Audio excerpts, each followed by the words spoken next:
Mark 9:9. It says, "And as they came down from the mountain, he charged them that they should tell no man what things they had seen, till the Son of Man were risen from the dead. And they kept that saying within themselves, questioning one with another, what the rising of the dead should mean. And they asked him, saying, Why say the scribes that Elias must come first?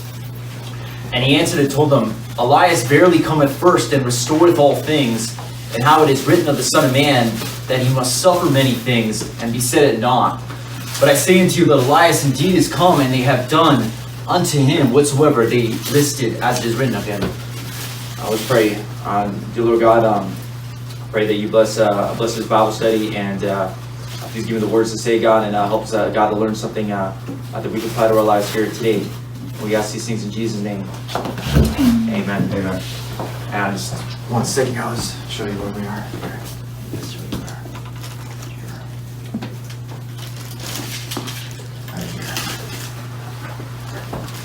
Here. Now here we find out here, basically his disciples are asking him, hey, Jesus said he's going to rise from the dead. He talked about that, and as basically where we left off last week, and they're wondering about exactly what he was talking about. They're having a hard time absorbing that. And then they ask him, why did they say that Elias will come first? Basically, like, we haven't seen Elias yet. Where is why did they say he should come first? And it says in verse 12, just to go over the verse one more time, it says, "And he answered and told them, Elias verily cometh first, and restoreth all things, and how it is written of the Son of Man, that he must suffer many things, and be said at naught. But I say unto you that Elias is indeed come, and they have done unto him whatsoever they listed as it is written of him." Now, if you turn your Bibles to Malachi 4 verse 5, Malachi 4 verse 5, we're going to kind of go at what they're talking about when they're talking about Elias coming first.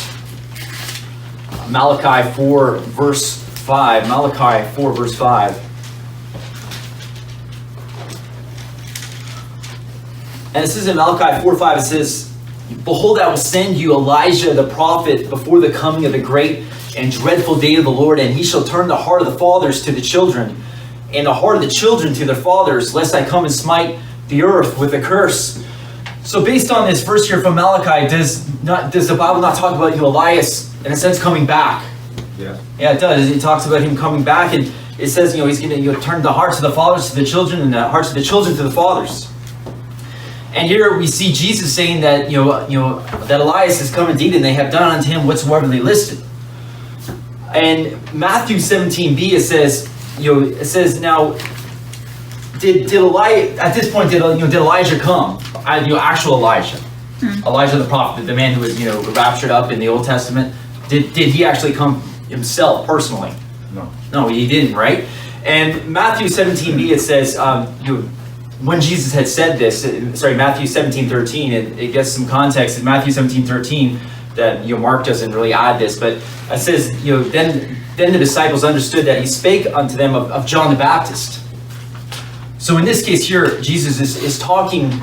He's talking about John the Baptist here, because Elijah has not come in himself. He has not the actual Elijah has not come. And here he's talking about John the Baptist. And in Luke 1 verse 17,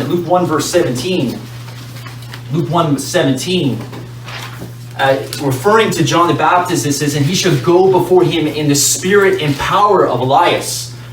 So talking about John the Baptist, he's going to come in the spirit and power of Elias. He's going to have the same type of spirit as Elias had, the same type of power that Elias had, to turn the hearts of the fathers to the children, and the disobedient to the wisdom of the just, to make ready a people prepared for the Lord.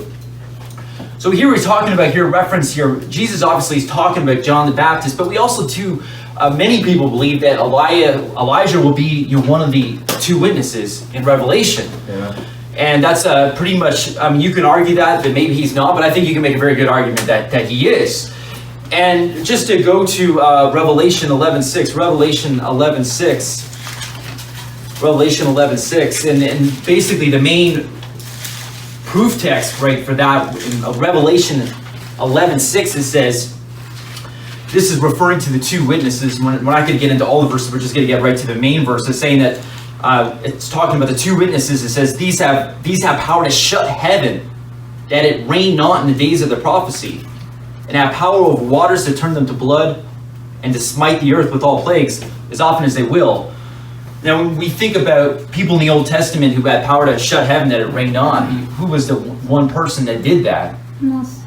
It was Elijah that did that. He had prayed that it wouldn't rain, and it didn't rain for, I believe it was 3 years. And then we look at who had power to turn water to blood, and that was something that Moses had done. So here we see that John obviously came in the spirit and power of Elias. Jesus is saying that what he's referring to here is this he had the same spirit as him. And that's basically what the reference is there. Now, if we continue on in Mark chapter 9, verse 14. Mark chapter 9, verse 14. And when he came to his disciples, he saw a great multitude about them, and the scribes questioning with them. And straightway all the people, when they beheld him, were greatly amazed, and running to him, saluted him. And he asked the scribes, what question ye with them? And one of the multitude answered and said, Master, I have brought unto thee my son, which hath a dumb spirit. And wheresoever he taketh him, he teareth him, and foameth, and gnasheth with him with his teeth, and pineth away. And I spake to thy disciples that they should cast him out, but they could not. Now here we see this man. He's got his son. He's got a dumb and deaf spirit, and obviously, if you had a son with a dumb and deaf spirit, if you had a son that was hurting in any way, you'd want to do something for him, right? I know that when one time when I was a kid, I had my teeth were crooked, so my parents wanted to give me braces, right? And this was at the time where braces, I think it was like a few $1,000, but this is like 25 years ago. That's like, now it's probably like $10,000. That's a lot of money, right? When I broke my arm, my parents they got me to the hospital. They wanted to make sure I was okay. And this man has a son with a dumb and deaf spirit, and he wants to do something to help him.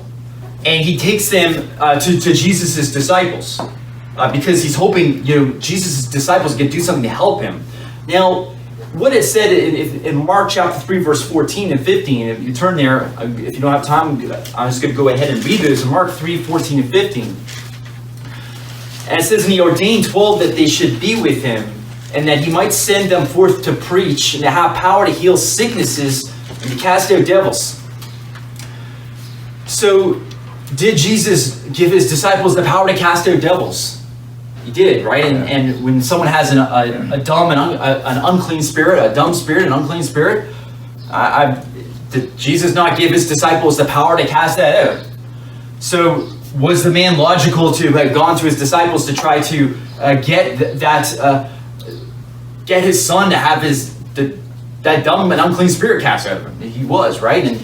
And it would have been great if he did. But obviously, what happens is he comes to the disciples, and they can't cast this one out.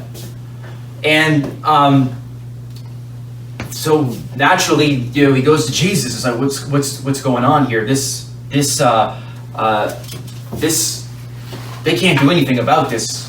I see your disciples, and they're healing sicknesses, and Jesus had given them the power to preach and to do a lot of things. So, some of the things that he had done, but they can't do this. They can't take care of this one thing. And I think that sometimes we may try to reach somebody ourselves with the gospel. And although God told us to preach and that he'd give us power, we come up against a situation where no matter what we do, we just don't feel like we can do anything there. We feel powerless, even though we know God has not God given us the power to preach the gospel. We're the ministers of reconciliation. He appointed us to do that. But how many times, I'm sure we've all come up against something or someone where we felt like we had no power, right? Mm-hmm. And I think that's what was going on with this man. He was discouraged because he went to people who were ordained by Jesus to cast out demons, to heal sicknesses, and he goes to them, but they can't do anything about it. And I think that maybe even today, people may go to churches or they may go to particular pastors or whatever, or people who they think are a holy man of God, and they may come with a problem, and they find out that they can't help them.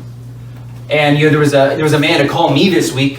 His name was Carmen. He said he got the number from someone, and he was told, hey, call here and maybe they can help you. And he'd asked me to pray for him. He was in a really bad situation, and I just tried to find out about the situation. But the first thing I try to find out is he saved, right? Because it all starts there, right? Right. And as I tried to give him the gospel, it was quite clear to me that he started to get, he's a Roman Catholic, right? And he started to get kind of belligerent when I talked to him about the grace of Jesus, right? The grace of Christ, which is the greatest thing in the world. And if you experience that grace, I really do believe that God would lead him down the right road, or he may still continue to suffer, but he will have the strength to continue to get out of that dark period of his life. But I really did run up against something that I really felt powerless to really fix. I had tried to get him, hey, look, you want to come to church on Sunday? And he was like, I'm having a hard time getting from A to B lately. And I said, hey, you want to come to church on Sunday? And give me a call on Saturday. We'll find a way to get you there. Right. I mean, we used to be at the community center. We used to, one time we had a guy driving people to church. It was great. And he left the church, and we had some people close by. My wife would Uber them in.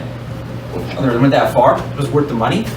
And paid out of our own pocket too. I mean, we'll find a way to get him in, right? Mm-hmm. But he didn't want to go, right?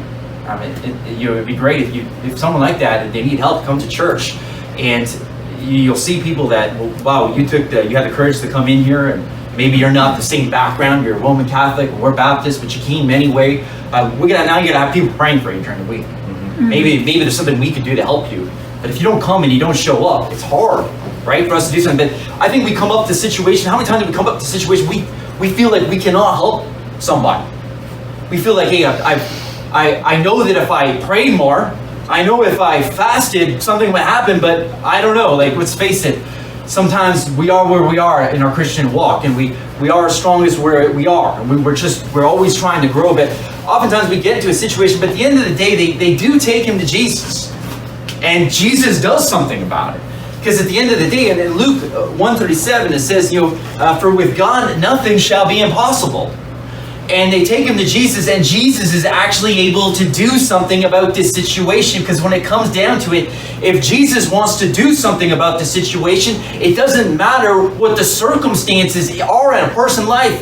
He can do something about that. He can set the circumstances in that person's life. He may set the circumstances in that person's life that they lose everything, so that they come to an end in themselves and they realize there's no one else to turn to but Jesus. Amen. And he's got to be more than God. He's got to be a God that can do something. He's got to be a God that can get me out of this situation that's tough. He's got to be a God that not only saves from hell, but can save me from the circumstances that I'm going through my life so I can get through them. So no matter, I believe, what we can take from this, even though I believe that the disciples were probably disappointed in themselves, right?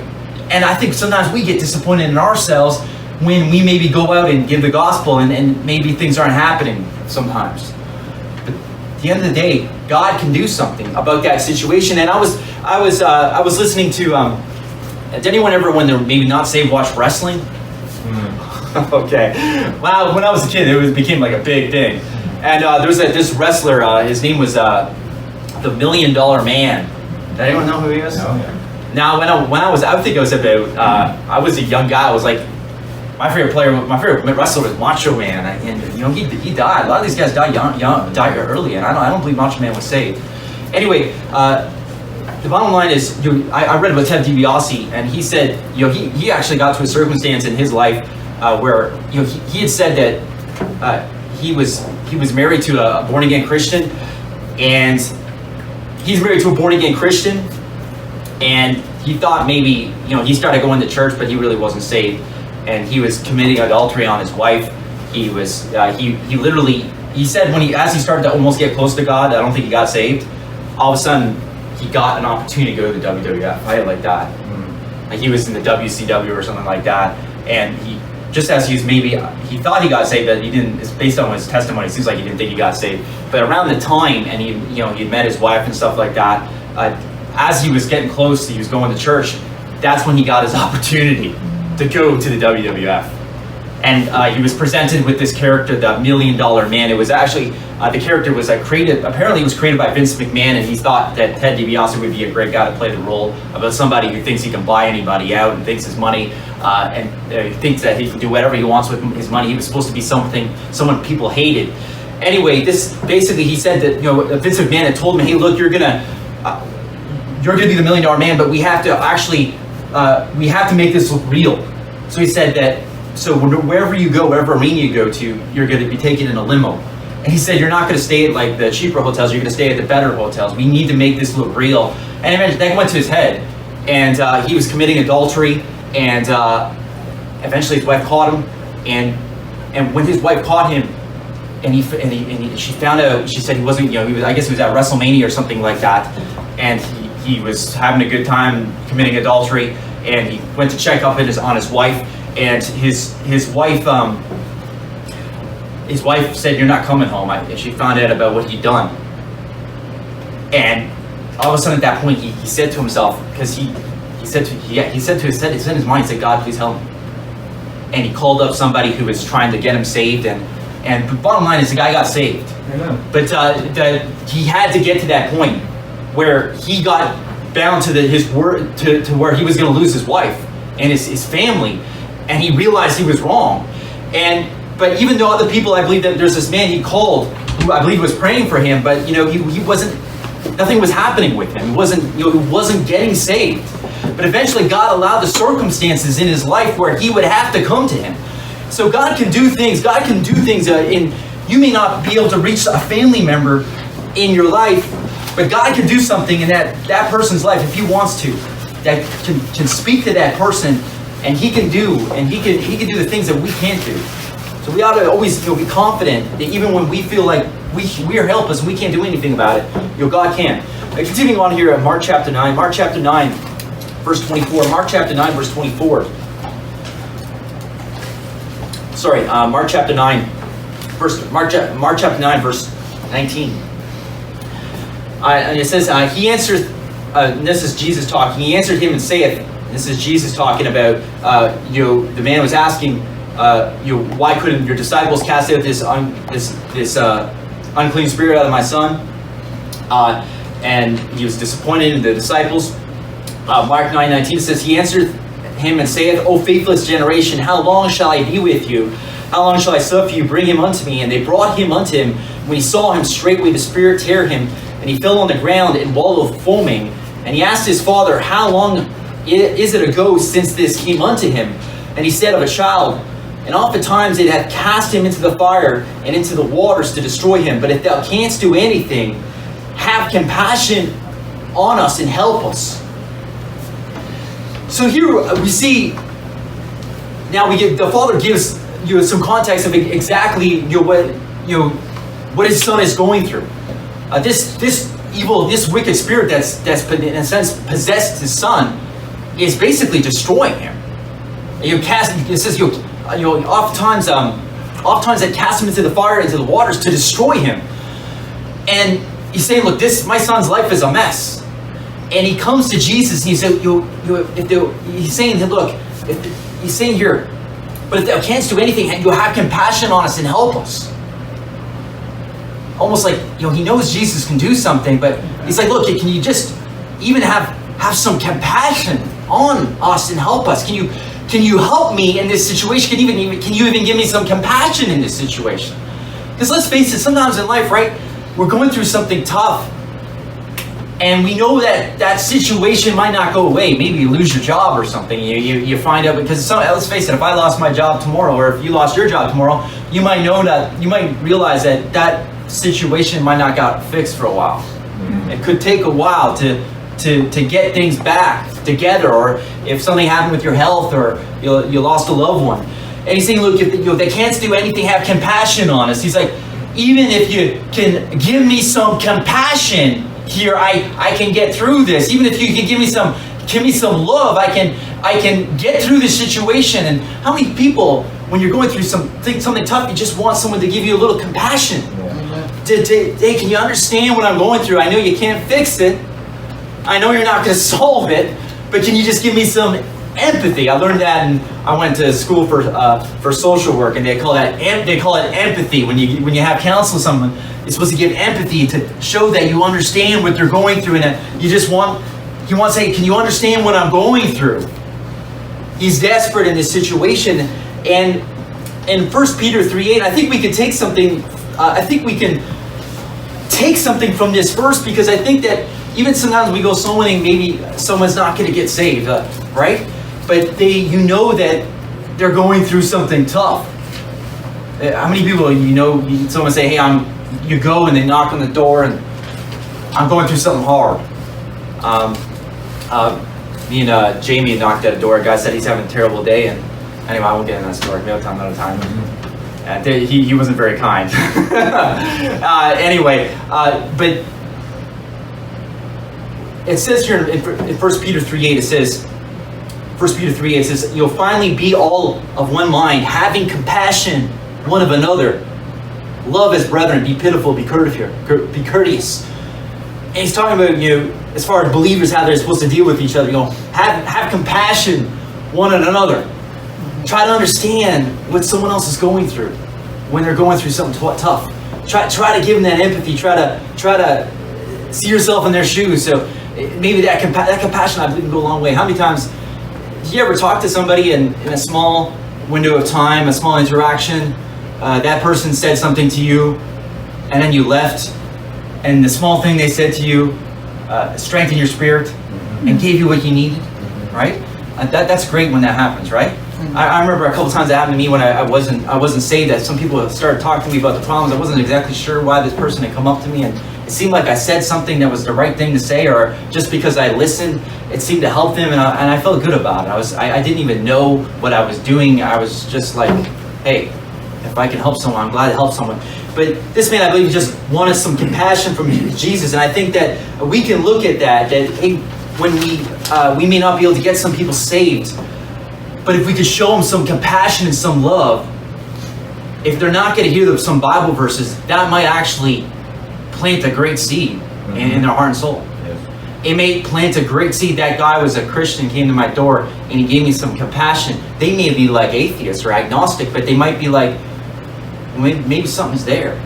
Maybe something's there. I remember I watched this movie one time. This guy and his wife get saved, and he's like agnostic, and he doesn't like that she got saved because she's now she's become a Christian, right? And he's agnostic. Atheists or agnostics don't want to be around Christians. They don't want to be it. I mean, I got saved. My brother and my dad, I knew they didn't like it. But hey, that's how it is. Too bad. Like it or lump it, right? That's right. And but this man's wife got saved. He didn't like it. However, there was something he liked. He actually noticed that there was change in her. The Holy Spirit was working on her. She was walking in the Spirit, and she was growing in the Lord. And he's like, well, I don't like that she got saved, but I like what's happening to her. I like who she's becoming. And then this led him to research into. He was going to try and disprove her. He was a journalist. He was going to try and disprove her that there was no God. So he went on this crazy research rant around the country to try and look at both sides. The people who believed in God, the people who didn't believe in God, looked at both arguments. He was trying to prove his wife that there is no God, and then it ended up he couldn't prove it, and he ended up getting saved and then becoming a preacher. Anyway, it's a great story. It actually is a good movie. The only thing bad about the movie is there's some non-King James verses. If you can kind of get by that, I guarantee you'll get something out of the movie. Not that we should promote other Bible versions, but anyway, the bottom line that compassion could go a long way. But now we look a bit more in verse 24. This is actually one of my not my favorite verse in the Bible, but it is our favorite verse in the Bible, and I love this verse because I believe that there's so much in this verse. And of course, he says, just to get some context, we'll just read 23 more time. Jesus said unto him, if thou canst believe, verse 22. Mark 9:22, and he's saying, and oftentimes it hath cast him into the fire and into the waters to destroy him. But if thou canst do anything, have compassion on us and help us. Verse 23, Jesus said unto him, if thou canst believe, all things are possible to him that believeth. Verse 24, this is the verse I'm referring to. And straightway the father of the child cried out and said with tears, Lord, I believe. Help thou mine unbelief. He's saying, hey, Lord, I do believe. I believe. Help thou mine unbelief, meaning I believe, but I don't believe enough. I believe, but I know I don't have the faith that it really takes. I don't think I really have the faith it takes to get him healed. But I know if I did have the faith it took to get him healed, I know it could be healed, and I know that you can do it. But he's saying, Lord, I believe. Help thou mine unbelief. And I believe, how many people have ever prayed this prayer when you're praying? Mm-hmm. I pray this prayer when I'm praying many times where I'm just like, my faith gets to an all-time low. And I'm just like, hey, Lord, I believe. You help thou mine unbelief. Help bridge that gap. My faith is weak. Just give me the faith. Now you're just, at that point, you're just praying for the faith. Give me the faith that I lack. Because if I had the faith that I lack, you can do something here. And take a look at it. At the end of the day, our faith, our faith is never really sufficient in a sense. And if you turn the Bible to Habakkuk 2 verse 4, our faith really is, our faith can be okay, our faith can be great, but our faith really does lack sufficiency. But there's another person's faith that lacks no sufficiency. And it says in Habakkuk 2:4, it says, behold, his soul, which is lifted up, is not upright in him, but the just shall live by his faith. The just shall live by the faith, his faith, Christ's faith. Christ's faith. And in Romans 3:22, it says, even the righteousness of God, which is by faith of Jesus Christ, unto all and upon all that believe. So Christ's faith is great. It's the greatest faith of all. Right. And we can lean on his faith. So when he says, Lord, I believe, help thou mine unbelief, he's leaning on Jesus. Lord, help give me the faith that I don't have.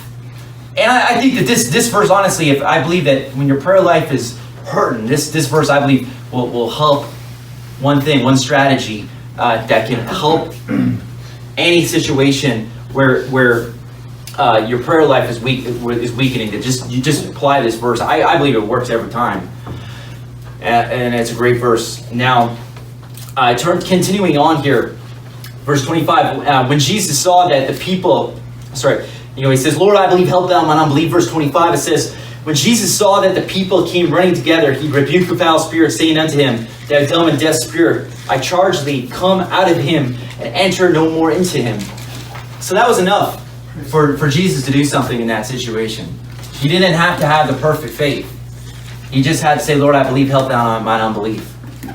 And Jesus ends up doing something in the situation. And not only that, but it was a testimony to other people too, because he said this out loud, and there's other people. And there's other people around, and he does something in this situation.